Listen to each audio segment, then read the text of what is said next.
सभी का इस सेशन में बहुत बहुत स्वागत है। तो आज के इस वीडियो सेशन में हम बात करेंगे बहुत ही महत्वपूर्ण करंट अफेयर्स के बारे में। देखिए, ये क्लास डेली होती है और यहाँ पर हम डेली करंट अफेयर्स की बात करते हैं, जिसमें कि जो आपके यूपीएससी से रिलेटेड या फिर जितनी भी पीसीएस या ऑल वनडे एग्जाम्स ऑल्सो, तो जो भी आपके रिलेटेड करंट अफेयर डेली की होती है तो उसकी हम इस वीडियो सेशन में बात करते हैं। तो दोस्तों, आज हम पहला प्रश्न स्टार्ट करते हैं कि हमारा पहला प्रश्न क्या कह रहा है और पहले प्रश्न में हमें क्या बताया गया है।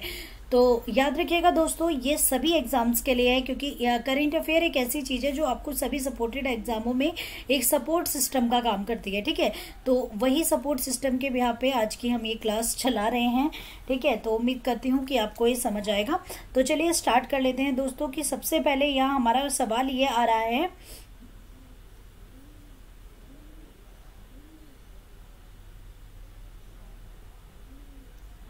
Okay guys. तो हमारा पहला प्रश्न आता है, केन बेतवा लिंक नहर किस राष्ट्रीय उद्यान से गुजरती है। तो ये आपको बताना है कि ये कौन से राष्ट्रीय उद्यान से होकर के गुजरती है। तो चलिए जल्दी से आप ये मुझे बता देंगे। तो यहाँ पे आपके ऑप्शन है, पहला आता है बांधवगढ़ राष्ट्रीय उद्यान। तो द फर्स्ट इज बांधवगढ़ राष्ट्रीय उद्यान। ठीक है, तो पहला हमारा क्या हो गया, बांधवगढ़ राष्ट्रीय उद्यान हो गया। दूसरा कान्हा राष्ट्रीय उद्यान हो गया, यानी कि Kanha national park. Third one is the Panna national park and Pench national park. देखिए यहाँ पर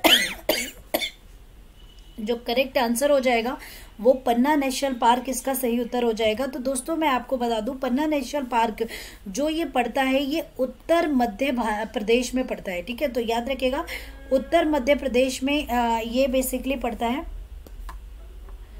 उत्तर मध्य प्रदेश में ये पड़ता है।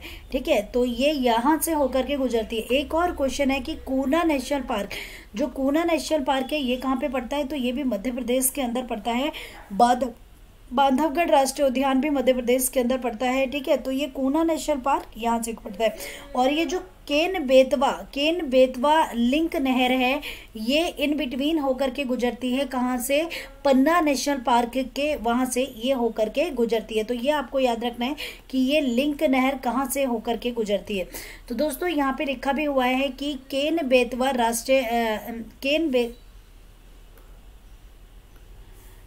बेतवा लिंक नहर उत्तर मध्य भारत में स्थित नेशनल पार्क से होकर के गुजरती है और ये एक बाघ आरक्षित क्षेत्र भी है। तो दोस्तों मैं आपको बता दूं, कूना नेशनल पार्क भी एक बाघ आरक्षित क्षेत्र है। याद रखिएगा ये एक बाघ आरक्षित क्षेत्र है। यहाँ से ही क्या नाम है, जो बाघ वगैरह के वो होते हैं वो बाघ आरक्षित क्षेत्र है, यहीं से होकर के निकलती हैं।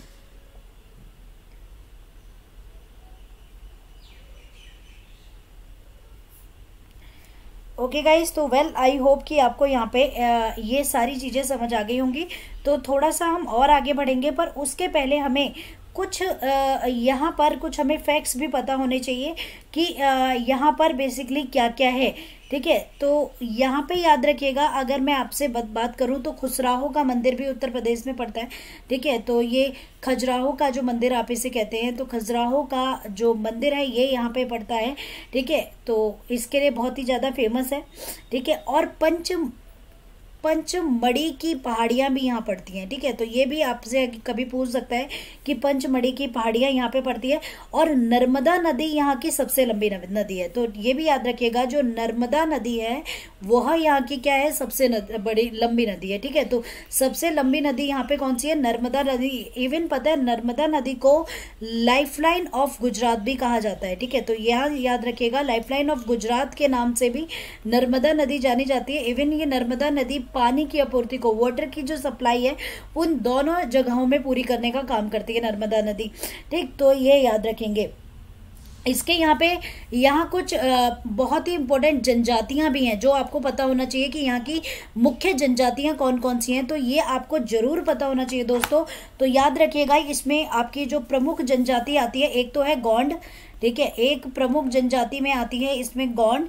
ठीक, पहली इसमें हो गई गोंड, दूसरी हो गई भील।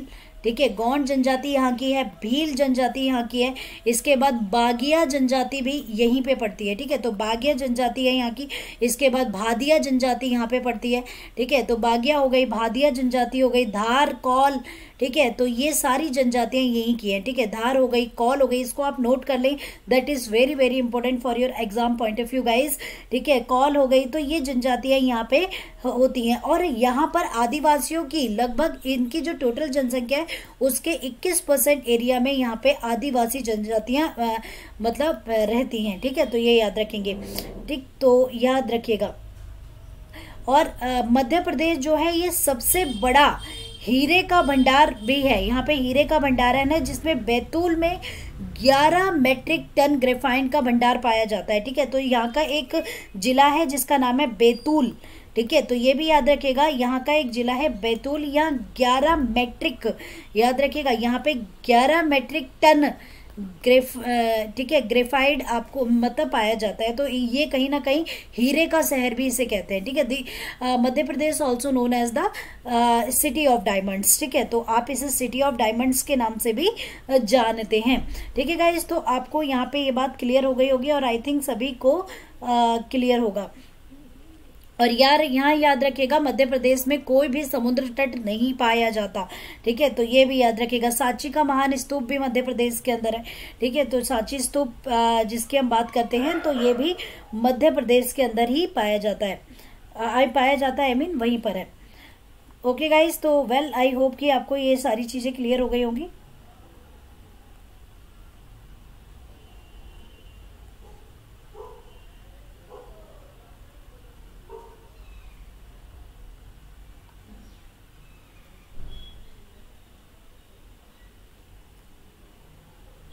चलिए ओके गाइस, तो यहाँ पे इतना क्लियर हो गया है। आगे बढ़ते हैं, अगले क्वेश्चन में जाएंगे। उसके पहले कुछ फैक्ट्स हम और भी देखेंगे, जैसे कि केन बेतवा लिंक परियोजना। ठीक है, यहाँ पे बात करें, केन बेतवा लिंक परियोजना एक नदी अंतरोयोजन परियोजना है, जिसका उद्देश्य यूपी में केन नदी के अधिशेष जल को मध्य प्रदेश में झांसी, बांद्रा के जिलों में पहले सूखाग्रस्त बुंदेलखंड क्षेत्र की सिंचाई के लिए अधिशेष में स्थानांतरित करना है।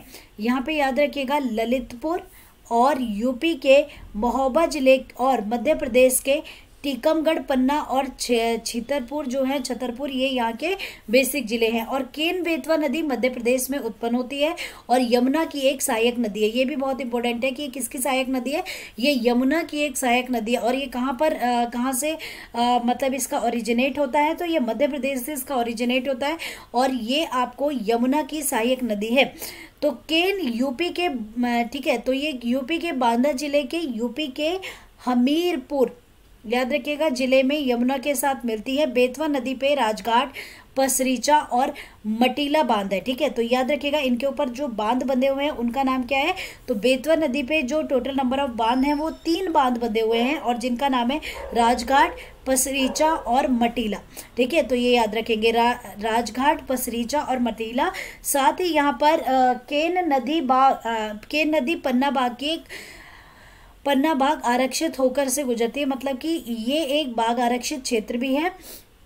साथ में याद रखिएगा, कूना नेशनल पार्क भी मध्य प्रदेश में पड़ता है। That is also very important fact of this question. अगला क्वेश्चन आता है, जनवरी 2022 में किस देश ने G7 की प्रेसिडेंसी का पदभार ग्रहण किया। देखिए यहाँ पे 2022 का मैं इसलिए पूछ रही हूँ क्योंकि इसका कुछ इंपॉर्टेंट क्वेश्चन हमारा बनता है। ठीक है, तो चलिए, तो यहाँ पर हम बात करते हैं कि देखिए G7 की अभी जो समिट होने वाली है उससे संबंधित है। तो यहाँ पर आपके क्वेश्चन है नीदरलैंड, जर्मनी।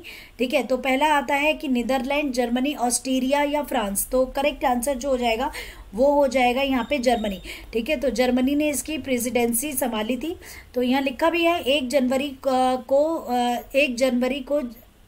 जनवरी को जर्मनी ने G7 की प्रेसिडेंसी का मतलब पदभार को संभाला था, जिसमें कि 7 देश आते हैं, America, Canada, Japan, France, United kingdom और इटली और जर्मनी शामिल है।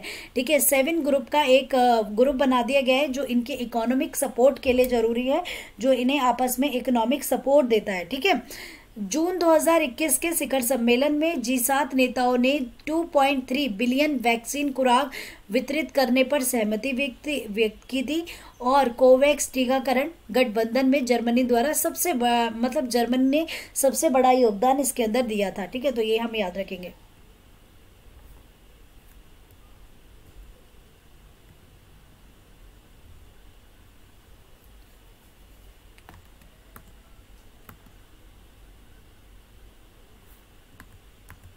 अगला सवाल आता है, जलवायु परिवर्तन प्रदर्शन सूचकांक 2024 जर्मन वॉच द्वारा प्रकाशित किया गया है। इस सूचकांक में भारत का क्या नंबर है? देखिए, अभी रिसेंटली एनवायरमेंटल चेंज, ठीक है, एनवायरमेंट चेंज का जो ये एक पैरामीटर आया है, इसमें क्या है? ठीक है, तो इसका जो नाम है पूरा मैं आपको बता दूं, इसका नाम है climate change performance, climate change performance index. ठीक है, तो क्लाइमेट चेंज परफॉर्मेंस इंडेक्स 2024 तो जर्मन वॉच द्वारा प्रकाशित किया गया है। इस सूचकांक में भारत का आपको स्थान बताना है कि इंडिया कौन से नंबर पर है। ठीक है, तो यहाँ पे याद रखेंगे। तो मैं आपको बता दूं 5वें नंबर पे है, 7वें नंबर पे, 8वें या 10वें। तो जल्दी से मुझे आंसर करिए, ऑप्शन नंबर 1, 2, 3 या 4। तो यहाँ पर मैं आपको बता दूं इंडिया का जो नंबर है वो 7th पोजिशन पे है। ठीक है, तो यहाँ पे याद रखिएगा, हम बात कर रहे हैं किसकी? Climate change performance index 2024। Okay guys, तो इंडिया। और यहाँ पर ये भी याद रखिएगा, अगर मैं यूरोप की कंट्रीज में बात करती हूँ तो उसकी भी अभी मैं आपसे बेसिकली बात करूंगी, इस क्लाइमेट चेंज परफॉर्मेंस इंडेक्स की, जो काफ़ी इंपॉर्टेंट होता है और ये एवरी ईयर आता है। ठीक है, तो ये भी याद रखिएगा, ये हर साल आता है। ठीक है, तो चलिए इसके बारे में देख लेते हैं। तो जलवायु परिवर्तन सूचकांक में भारत 7वें स्थान पे है। ठीक है, तो ये याद रखेंगे कि इसमें भारत का जो स्थान है वो 7th नंबर है। जलवायु परिवर्तन प्रदर्शन सूचकांक 2024 में भारत को 7वां स्थान मिला है। देश ने पिछली रैंकिंग से 1 रैंक का सुधार किया है। ठीक है, अभी पहले जो हमारा था कि पहले हमारी 1 रैंक कम थी, अब 1 रैंक ज़्यादा हो गई है और सर्वोच्च प्रदर्शन करने वालों में भी बन गया है। इसके बाद सबसे बड़ा प्रदूषक जो चीन, मतलब ये कितने नंबर पे है? यानी कि एनवायरनमेंट को सबसे ज़्यादा प्रदूषित करने वाला 51 नंबर पे है। कौन सा? चीन। और दूसरा सबसे बड़ा उत्सर्जक, प्रदूषण के मामले में जो उत्सर्जन हुआ है वो 57 नंबर पे अमेरिका से हुआ है। ठीक है, ऑब्वियस सी बात है, जहाँ पे इंडस्ट्री ज़्यादा होगी वहाँ पर पोल्यूशन भी ज़्यादा होगा, एनवायरमेंटल चेंजेस भी ज़्यादा होंगे। ठीक है, तो it's depend on the pollution at all. ठीक है, इसके बाद ये जो सूचकांक दिया गया था ये G20 समिट के समय पे ही निर्धारित कर लिए गए थे। इसमें इंडिया का 7th, और याद रखिएगा एक बहुत इंपॉर्टेंट है, दैट इज जर्मनी का 14वां नंबर है। ठीक है, और ठीक है, यूरोपियन यूनियन का जो नंबर है वो 16th नंबर है।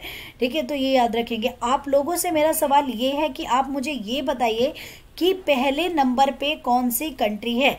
ठीक है, तो जल्दी से मुझे बताएंगे कि पहले नंबर पे कौन सा देश है इस सूचकांक के मामले में।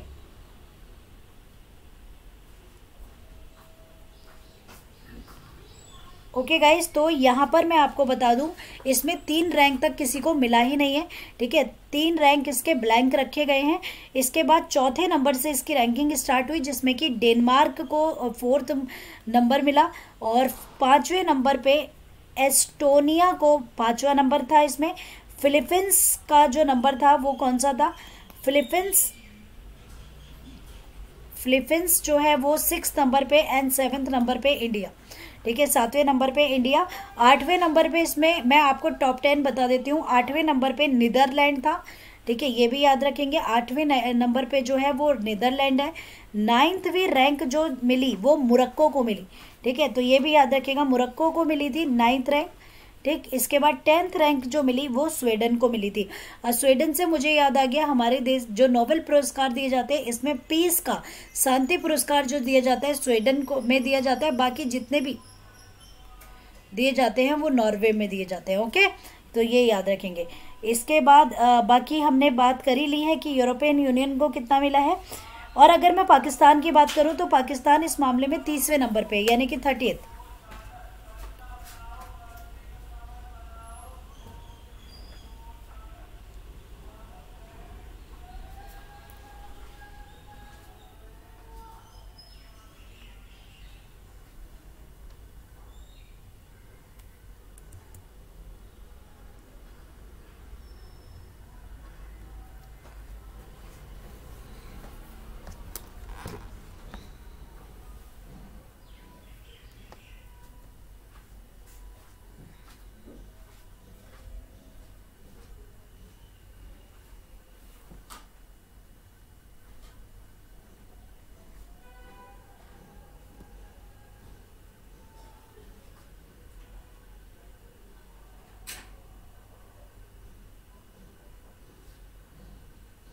ओके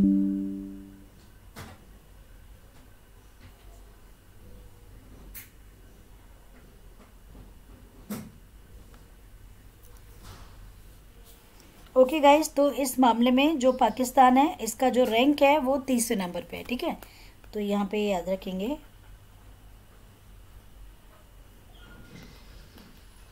पाकिस्तान का जो रैंक है वो 38 नंबर पे इसे रैंक मिला है। ठीक है, तो ये याद रखना है, तो काफ़ी इम्पोर्टेंट है, आपको पता होना चाहिए।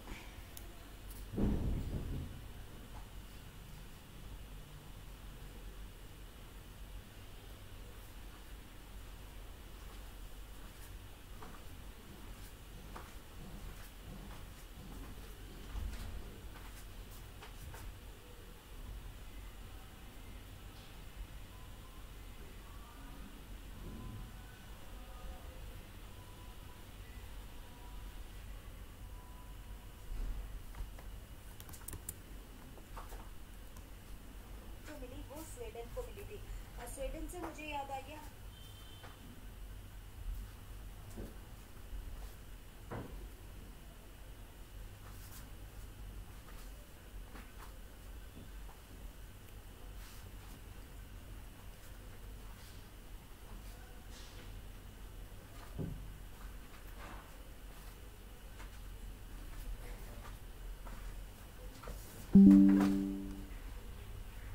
ओके गाइज, तो वेल यहाँ पर अभिषेक ये class each and every day चलती है, और ये अध्ययनम आईएएस के साथ ये क्लास चलती है। तो अगर आप इसके साथ ज्वाइन होना चाहते हैं तो अध्ययन आईएएस के साथ जुड़ सकते हैं। ठीक है, बेल आइकन दबा दें, तो जब भी हमारी क्लास होगी तो आपको उसका नोटिफिकेशन मिल जाएगा। तो दोस्तों, यहाँ पर जब ये जलवायु इंडेक्स की बात करी गई है, तो क्लाइमेट चेंज परफॉर्मेंस इंडेक्स, जो कि बहुत इंपॉर्टेंट होता है, जिसका एक आपको मैं वीडियो भी बना के दिखाऊंगी। इसमें 3 रैंक तक किसी को रैंक नहीं दिया गया है, इसे जो रैंक मिली है वो 4थे नंबर से इसमें रैंक मिली है। So well guys, I hope कि आपको समझ आ गया होगा। इसके साथ मैं आपको बता दूं, यहाँ पर एक चीज और याद रखिएगा, जलवायु परिवर्तन प्रदर्शन सूचकांक ये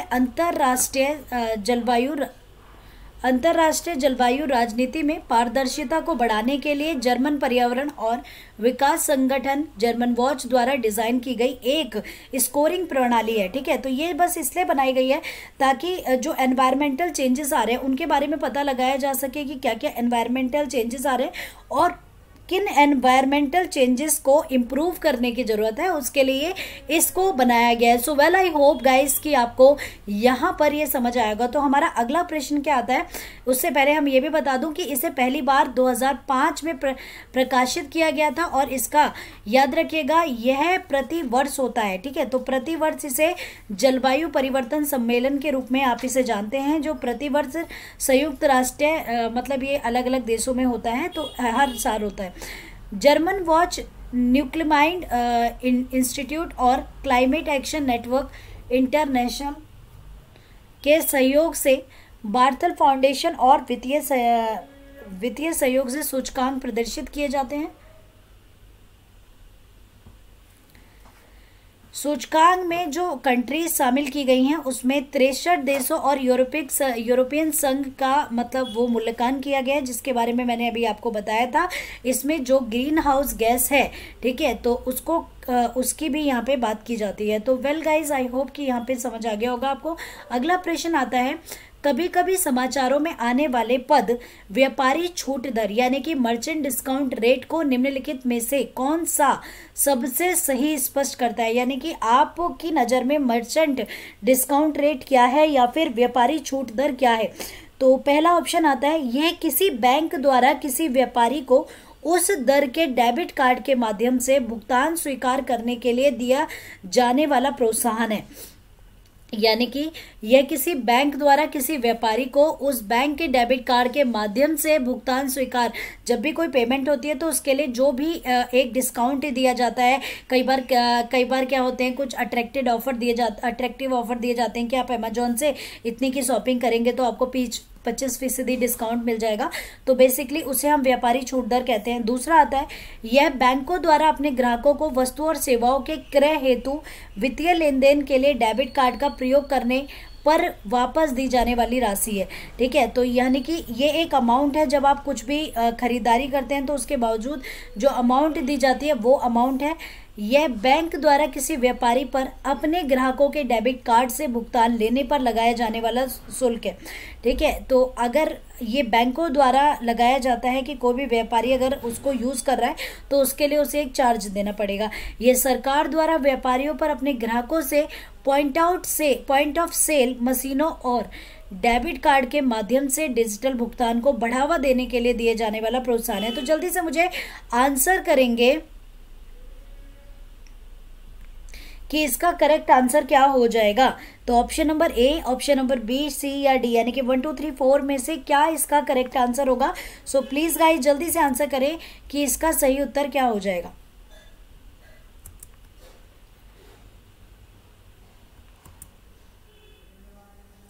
चलो, तो देखिए according to the question the correct answer is option number 3। तो ये बेसिकली क्या होता है कि बैंकों द्वारा किसी व्यापारी पर अपने ग्राहकों के डेबिट कार्ड से भुगतान लेने पर लगाया जाने वाला जो शुल्क होता है, यानी कि मर्चेंट डिस्काउंट रेट होता है, कि जब भी आपने कहीं से इस कार्ड को परचेज किया है तो आपके ऊपर जो एक शुल्क लगता है उसकी खरीदारी पर या उसको लेने के बाद जो शुल्क लगाया जाता है वो होता है।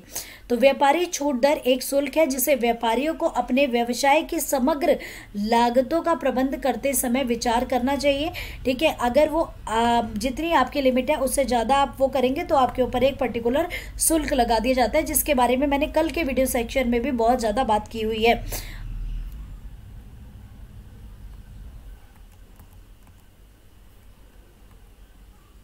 ओके गाइस, तो चलिए हमारा अगला क्वेश्चन आता है। अगला सवाल आता है, निम्नलिखित में से कौन सा देश सार्क का सदस्य नहीं है। यानी कि ये सार्क जो कंट्रीज हैं, ठीक है, ये 8 कंट्रियों का जो समूह है सार्क, ठीक है, तो इसका नहीं है। आपको बताना है नेपाल, मालदीव, चीन या अफगानिस्तान।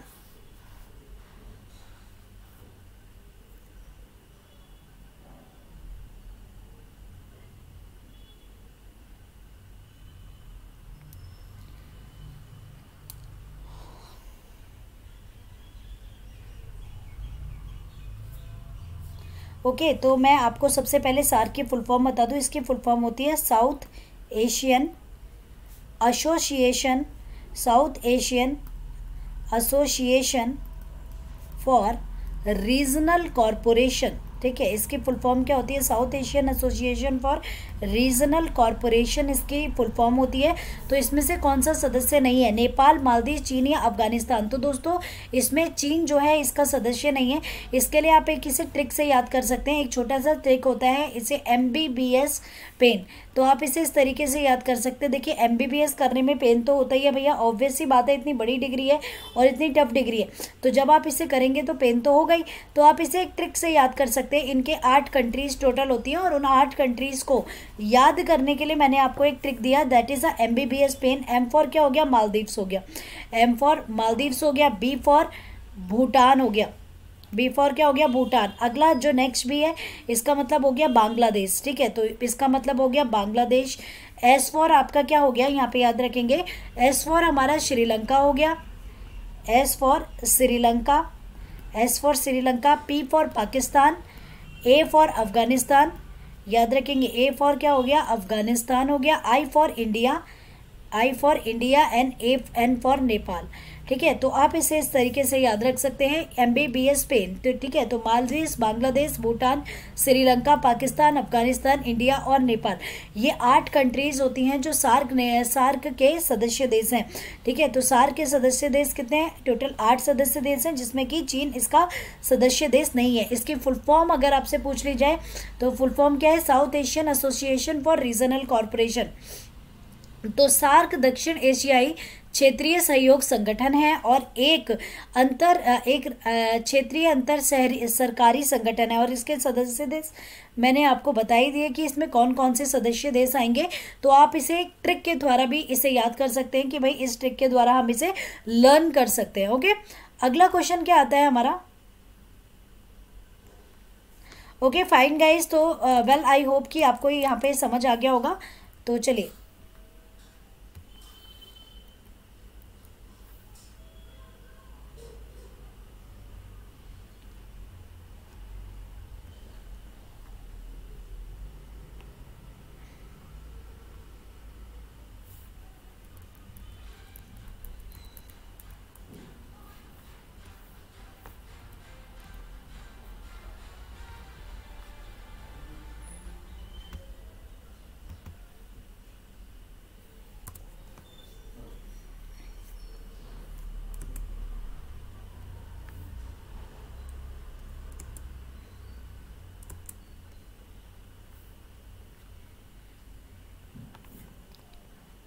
ओके फाइन गाइस, तो हमारा अगला क्वेश्चन आता है प्रवासी भारतीय दिवस 9 जनवरी को मनाया जाता है। यह दिवस पहली बार किस वर्ष मनाया गया था?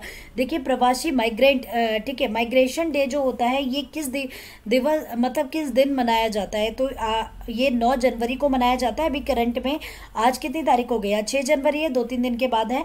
तो सबसे पहली बार इसको कब मनाया गया था, यानी कि पहली बार इसे किस वर्ष से मनाया जाता है? 2001 से, 2002 से, 2003 या 2004? तो सबसे पहली बार इसे 2003 से मनाना स्टार्ट किया था। तो करेक्ट आंसर जो हो जाएगा वो 2003 हो जाएगा। तो देखिए यहाँ लिखा भी गया है कि प्रवासी भारतीय दिवस 9 जनवरी को मनाया जाता है। यह भारत सरकार के साथ प्रवासी भारतीय समुदाय के जुड़ाव को मजबूत करने और उनकी जड़ों से फिर से जुड़ने के लिए इसे मनाया जाता है। जो भी प्रवासी हमारे देश में आए हैं उन समुदायों से जुड़ने के लिए, और 2003 में इसे पहली बार शुरू किया गया था। इस दिन 1915 में महात्मा गांधी दक्षिण अफ्रीका से भारत वापस लौटे थे और उन्हें महान प्रभाषी की उपलब्धि दी गई थी। ठीक है, तो वो क्या हुए थे? भारत लौटे थे, 9 जनवरी को वो क्या हुए थे? दक्षिण अफ्रीका से लौटे थे 9 जनवरी 1915 को। इसीलिए 2003 से 9 जनवरी 2003 से इसे राष्ट्रीय प्रवासी दिवस के रूप में मनाया जाता है। ठीक है, तो इसमें जनवरी के मंथ के अंदर कौन कौन से इंपॉर्टेंट डेज आते हैं वो भी हम यहाँ पे देख लेंगे। तो यहाँ पे याद रखिएगा, पहला जो आता है यहाँ पे 1 जनवरी को वैश्विक परिवार दिवस यानी कि ग्लोबल फैमिली डे आता है। याद रखिएगा, ग्लोबल फैमिली डे जो आता है वो 1 जनवरी को मनाया जाता है, यानी कि फर्स्ट जनवरी न्यू ईयर वाले दिन। इसको भूलना वैसे भी नहीं है, क्योंकि भैया न्यू ईयर वाला जो दिन होता है वो तो वैसे भी परिवार के लिए होता है ना। तो इस दिन आप मनाते हैं, ठीक, तो ये आपको याद रखना है।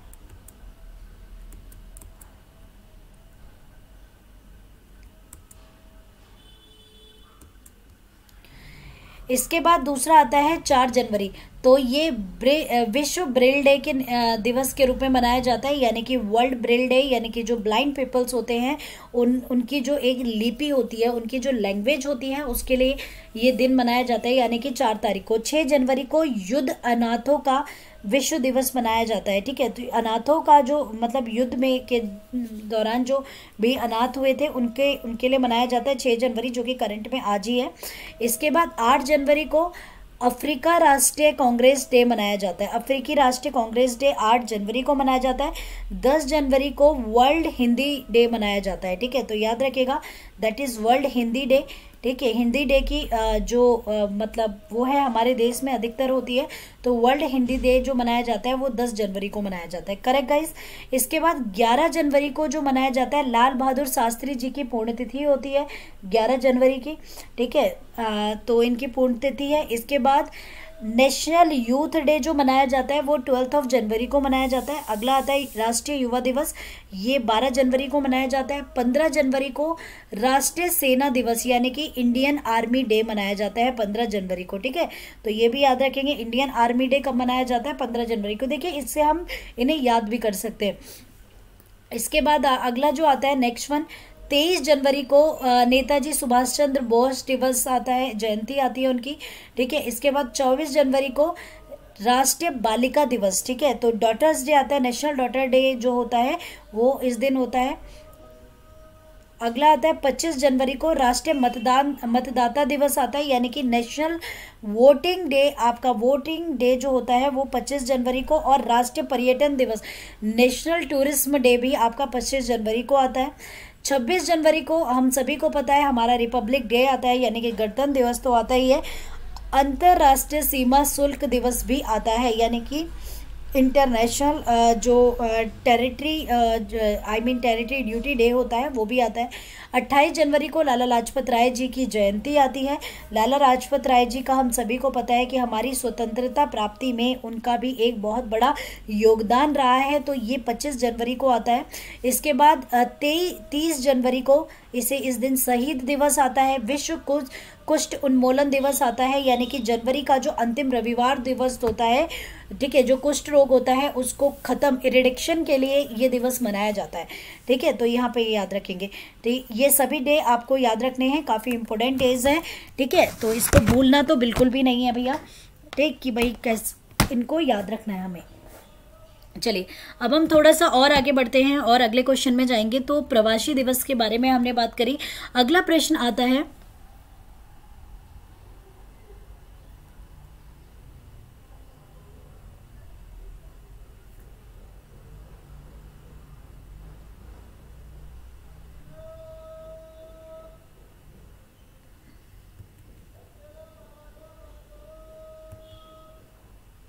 अगला क्वेश्चन आता है, हाल ही में खबरों में रहे के स्मार्ट ऐप।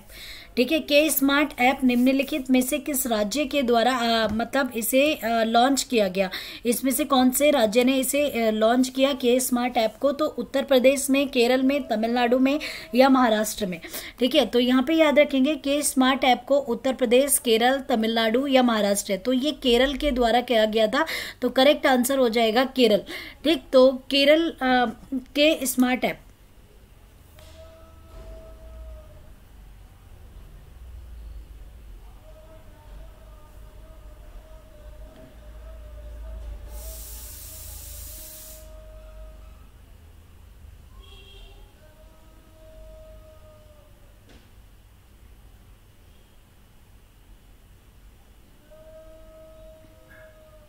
तो इसकी फुल फॉर्म भी हमें याद रखनी है। इसकी फुल फॉर्म है केरला सॉल्यूशन। ठीक है, याद रखिएगा, Kerala solution for managing, Kerala solution for managing administrative reformation and transformation. ठीक है, ये आपको क्या कराएगा? ये ऑल सर्विसेज प्रोवाइड कराएगा जो आपकी 3 टायर गवर्नमेंट है। ठीक है, तो 3 टायर गवर्नमेंट यानी कि एक लोकल को, ये जितनी भी सर्विसेज उनकी होती हैं, आपको इस पोर्टल पे आप जाके देख सकते हैं। 3 टायर गवर्नमेंट पोर्टल पे आप इन सभी चीज़ों को जान सकते हैं कि भैया सरकार आगे क्या कदम उठा रही है, ये सरकार किस तरीके के काम कर रही है। इन सभी चीज़ों को आप इस पोर्टल में जाके ऑब्वियस सी बातें क्या कर सकते हैं, वॉच कर सकते हैं। ठीक है गाइस, तो वेल आई होप कि ये आपको कंप्लीटली समझ आ गया होगा और यहाँ तक आपको कोई भी इशू, दिक्कत, परेशानी नहीं हुई होगी। ठीक है, तो चलिए अगले क्वेश्चन में मूव करेंगे। अगला सवाल आता है हमारा कि वित्त आयोग के संदर्भ में निम्नलिखित कथनों में से आपको विचार करना है कि इनमें से कौन सा कथन सही है। तो ये केंद्र सरकार और राज्य सरकार के बीच वित्तीय संबंध को परिभाषित करने के लिए भारतीय संविधान के अनुच्छेद 280 के तहत हर 5 साल में भारत के राष्ट्रपति द्वारा स्थापित एक संवैधानिक निकाय है। मतलब जो वित्त आयोग होता है, ये केंद्र और राज्यों के बीच जो संबंध होते हैं उन्हें बेहतर बनाने का काम करता है, पहला। दूसरा यहाँ पे आता है, ये भारतीय संविधान के अनुच्छेद 280 के तहत हर 5 साल में भारत के राष्ट्रपति द्वारा स्थापित एक संवैधानिक निकाय है। ठीक है, तो बच्चे पहला ऑप्शन एकदम सही है, क्योंकि नहीं, अभी हम अब सही नहीं बताएंगे। इसमें राष्ट्रपति द्वारा नियुक्त एक अध्यक्ष और 4 अन्य सदस्य होते हैं, यानी कि टोटल नंबर ऑफ मेंबर 5 होते हैं। नीति आयोग के पूर्व अध्यक्ष और कोलंबिया विश्वविद्यालय के प्रोफेसर डॉक्टर अरविंद पनगरिया जी को भारत सरकार ने 16वें वित्त आयोग के अध्यक्ष के रूप में नियुक्त किया है। तो देखिए पहला ऑप्शन जो है वो एकदम सही है, तो ये सही हो गया। दूसरा भी सही है, इसे राष्ट्रपति के एक अध्यक्ष और 4 उपाध्यक्ष के द्वारा चुना जाता है। और तीसरा कि नीति आयोग के पूर्व उपाध्यक्ष के रूप में किया जाता है। तो यहाँ पे तीनों ऑप्शन सही हैं, तो इसीलिए करेक्ट आंसर हो जाएगा option number C. Okay guys, तो option number C is the definitely correct answer. तो मैं इसके बारे में कुछ आपको बताना चाहूंगी। तो यहाँ पे इस पेज में हम लोग इसे कर सकते हैं। चलिए इनको मैं इरेज कर देती हूँ और इस पेज में हम काम करेंगे। यहाँ पर हम जो बात करने वाले हैं, हम वित्त आयोग के बारे में बात करने वाले हैं, यानी कि प्रीवियस क्वेश्चन के बारे में। तो वित्त आयोग यानी कि finance commission.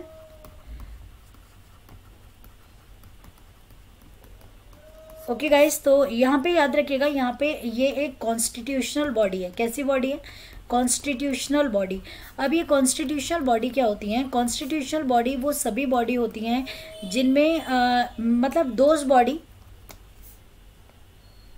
Constitutional are those body which mention constitution in India, which is mention those body which is mentioned in Constitution of India, in constitution of India. Constitutional body वो सभी बॉडी होती हैं जो भारत के संविधान में लिखी गई हैं, जिन्हें भारत के संविधान में लिखा गया है वो कॉन्स्टिट्यूशनल बॉडी होती हैं। और इस तरह की बॉडी को जो हेडेड किया जाता है वो भारत के प्रेसिडेंट के द्वारा किया जाता है, ठीक है। तो which is president headed by the president of India. तो इसे याद रखेंगे, हमेशा प्रेसिडेंट इसे हेडेड करते हैं, प्रेसिडेंट के द्वारा हेडेड होती हैं। इसके अलावा एक होती हैं स्टैट्यूटरी बॉडी। तो बच्चे स्टैट्यूटरी बॉडी क्या होती हैं? स्टैट्यूटरी बॉडी को हिंदी में वैधानिक निकाय कहा जाता है, ठीक है। तो ये भी याद रखिएगा, दैट इज अ वैधानिक निकाय। क्या होते हैं वैधानिक निकाय? तो वैधानिक निकाय are those kind of body, ठीक है, those kind of body which is, याद रखिएगा, which is not mention in Indian constitution, जिन्हें भारत के संविधान में नहीं लिखा गया है, ठीक है। तो विच is not mention in Indian constitution, that is called the statutory body, ठीक है। तो that is called the statutory body which is not mention in Indian constitution, जो संविधान में नहीं लिखी गई। ये याद रखेंगे, जो संविधान में नहीं लिखी गई, जिन्हें संविधान में लिखा ही नहीं गया, तो वो क्या हो गई? वो आपकी स्टैट्यूटरी बॉडी हो जाएगी। तो statutory body are those body which is not mention in Indian constitution, जो इंडियन कॉन्स्टिट्यूशन में नहीं है, वो सभी क्या है? संवैधानिक निकाय हैं। तो इसका बेस्ट एग्जांपल जो वित्तीय कॉन्स्टिट्यूशनल बॉडीज हैं वो कौन कौन सी हो गई? वित्त आयोग एक कॉन्स्टिट्यूशन बॉडी है क्योंकि संविधान में लिखा गया है, तो एक ये वित्त आयोग हो गई। और इसका एक और एग्जांपल मैं दूं तो national commission for schedule caste, ठीक है, ये भी इसका एक बेस्ट है। बल्कि स्टैट्यूटरी बॉडी क्या हो गई? Reserve bank of India.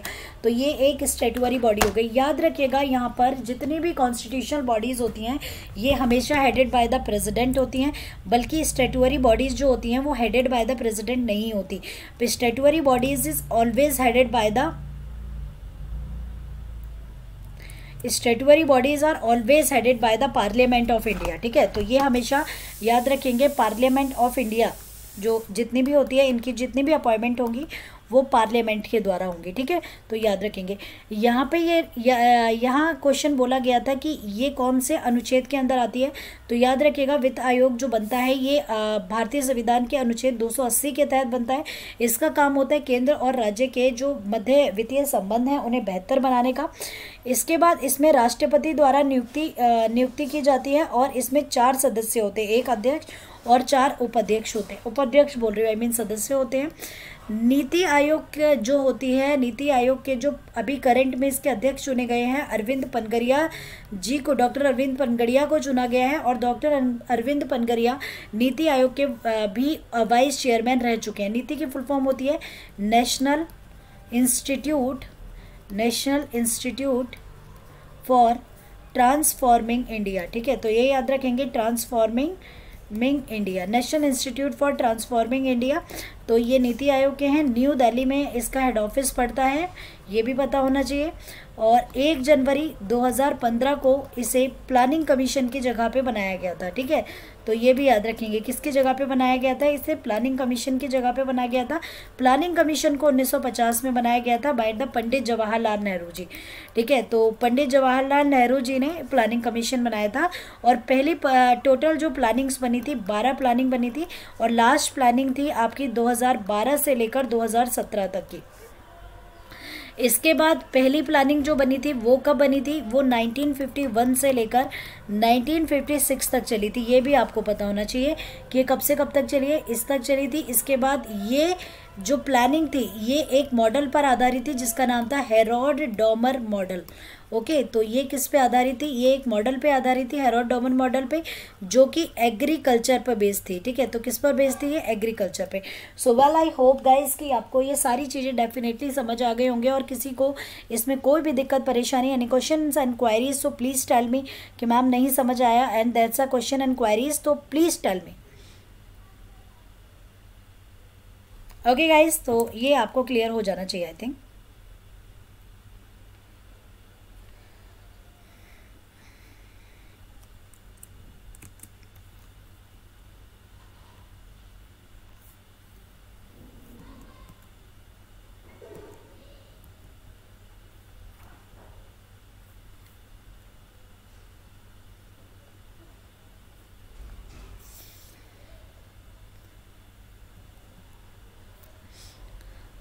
Okay guys, तो आज का वीडियो सेशन हम यहाँ पर ही ओवर करेंगे। उम्मीद करती हूँ कि आपको आज का वीडियो सेशन काफ़ी अच्छा लगा होगा। तो अभी के लिए इतना ही, मिलेंगे आपके साथ नेक्स्ट वीडियो में, अगली क्लास में। तो जब तक के लिए take care, tata bye bye, अपना ख्याल रखिएगा। With lots of love and care. Thank you so much guys.